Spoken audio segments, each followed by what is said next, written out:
ভোটে প্রচারে সরগরম রাজ্য রাজনীতি। মেদিনীপুর লোকসভাতেও প্রচারে দম ফেলার সময় নেই বিজেপি ও তৃণমূল সহ রাজনৈতিক দলের প্রার্থীদের। এবার ট্রেনকে প্রচারের হাতিয়ার করে একরকম জনসংযোগ করলেন বিজেপি প্রার্থী অগ্নিমিত্রা পাল। প্রসঙ্গত, পশ্চিম মেদিনীপুর জেলার মেদিনীপুর লোকসভার ভোট আগামী 25শে মে। হাতে রয়েছে মাত্র 23-24 দিন। তাই এবার প্রচারে একটু ভিন্ন মাত্রা যোগ করল বিজেপি প্রার্থী অগ্নিমিত্রা পাল। এদিন তিনি খড়গপুর লোকাল ট্রেনে উঠে যান সকাল 10টা নাগাদ এবং সেখান থেকেই দাঁতন অবধি যান। দাঁতনে নেমে তিনি সোনাকনিয়া হাটে গিয়ে জনসংযোগের কর্মসূচি রয়েছেন। তাই এদিন সকাল 10টা নাগাদ খড়গপুর থেকে ট্রেনে ওঠেন বিজেপি প্রার্থী সহ তার কর্মীরা। ট্রেনে উঠেই তিনি যাত্রীদের সঙ্গে জনসংযোগ শুরু করেন। মোদিজির যাবতীয় কর্মসূচি তিনি বোঝান যাত্রীদের। এরপর তিনি সাংবাদিকদের মুখোমুখি হয়ে বিভিন্ন প্রশ্নের উত্তর দেন। যদিও তাকে ট্রেনে জনসংযোগ কর্মসূচি নিয়ে প্রশ্ন করা হলে বিজেপি প্রার্থী অগ্নিমিত্রা পাল বলেন, এই ট্রেন সাধারণ মধ্যবিত্ত নিম্ন মধ্যবিত্ত মানুষজনদের ট্রেন, তারা যাতায়াত করেন আর তাদের মধ্যে প্রচার করাটা জরুরি।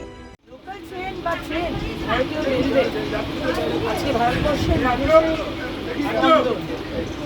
এবং আমার লোকসভাতেও প্রচুর মানুষ এখানে ট্রেনে যাওয়া আসে।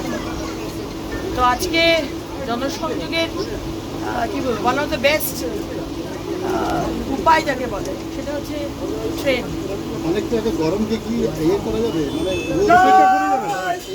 রোদ কাটিয়ে এইদিকে ট্রেনে করা? 2 মাসের আমার 2 মাস আমি পেয়েছি প্রচারে, এখনও 1 মাস 20-25 দিন বাকি, আর 1 মাস করে এসেছি।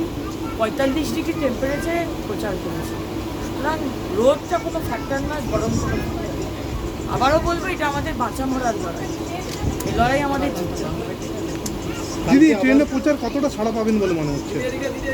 সারা মানুষের কাছে সাড়া পাওয়াটা প্রায়োরিটি হচ্ছে আমার তাদের কাছে পৌঁছানো। এবং লোকাল ট্রেন মানেই হচ্ছে সাধারণ বাড়ি, নিম্ন মধ্যবিত্ত এবং মধ্যবিত্ত পশ্চিমবঙ্গের মানুষের যাতায়াতের একটি মাধ্যম। তাদের কাজ অবধি আমাকে পৌঁছতে হবে। সেই জন্য আজকে লোকাল ট্রেনকে মানে পছন্দ করেছি, এক্সপ্রেস ট্রেনকে নিয়ে। কারণ এক্সপ্রেস ট্রেনে মানুষ থাকে, কম মানুষ থাকে, কিন্তু এই লোকাল ট্রেনে অনেক বেশি মানুষ থাকে।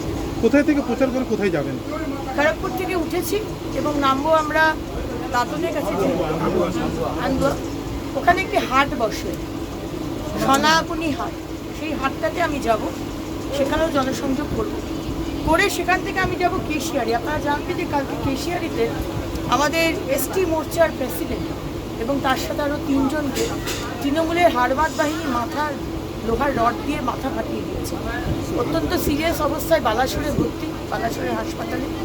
আমি তার পরিবারের কাছে যাব, তার সঙ্গে দেখা। এরপর এই গরম এড়াতে কি ট্রেনে কর্মসূচি প্রসঙ্গে প্রশ্ন করা হলে প্রার্থী বলেন, প্রায় 2 মাস ধরেই আমরা প্রচার করছি। 1 মাস হয়ে গিয়েছে, আরো প্রায় 20 থেকে 25টা দিন বাকি রয়েছে। লড়াই আমাদের বাঁচা মালার লড়াই, আমাদের জিততেই হবে।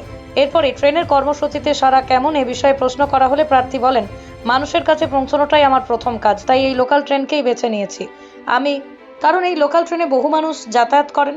তিনি এও বলেন যে এক্সপ্রেসের তুলনায় লোকাল ট্রেনের সাধারণ মানুষেরা বেশি যাতায়াত করে।